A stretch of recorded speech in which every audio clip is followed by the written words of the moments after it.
Naam, wakati huu ikiwa ni majira ya saa 11 kasoro, hivi ndivyo klabu ya Young Africans wakiwasili hapa katika dimba hili la Benjamin Mkapa kwenda kukamilisha yale ambayo waliyazungumza ama yale ambayo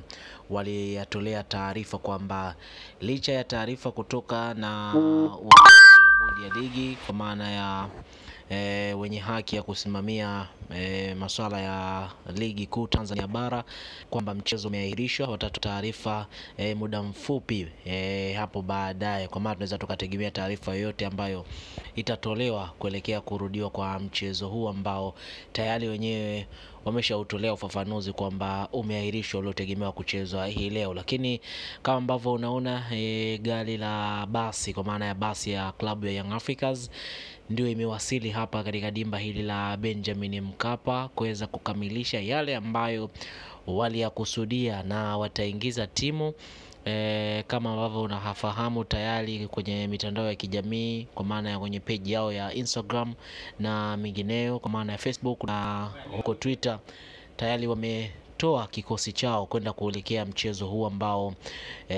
ulikuwa na heka nyingi, licha ya kile ambacho kilizungumzwa hapo jana. Na kikubwa ndio hicho, kwa maana ya kwamba Simba Sports Club ilivyozoelewa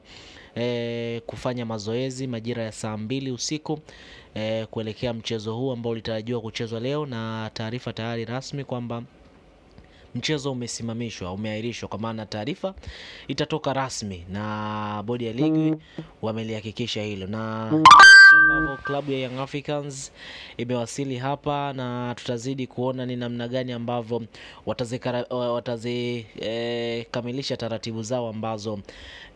wamezikusudia, kwa maana kwamba walisema wataleta timu na timu itaenda kufanya mazoezi uwanjani kabla ya mechi kama ambavyo walizungumza, ambao mchezo huu ulitarajiwa kuchezwa majira ya saa 1:15 za jioni. Na kama ambavyo unaona kuna mashabiki tayari walikuwa wameshaingia uwanjani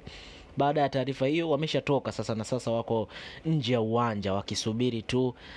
kuona namna gani ambavyo inakuwa. Lakini taarifa rasmi tayari imeshatolewa, ni zile shahuku tu za mashabiki, kama ambavyo unajua kwenye michezo hii ya dabi ya Kariakoo baadhi ya watu wanakuwa na kimuhemuhe kwenda kuona namna gani ambavyo timu zao wanaenda kuziona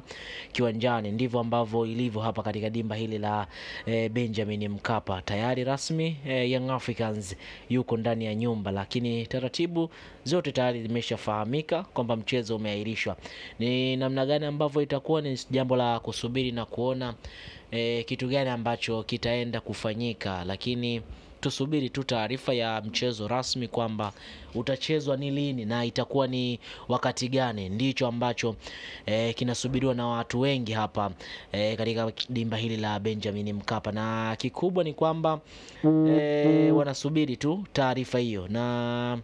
ukweli ni kwamba Young Africans wako hapa na rasmi ndio wametia timu hapa. Tusubiri tu kitu gani ambacho kitaenda kufahamika hapo baadaye.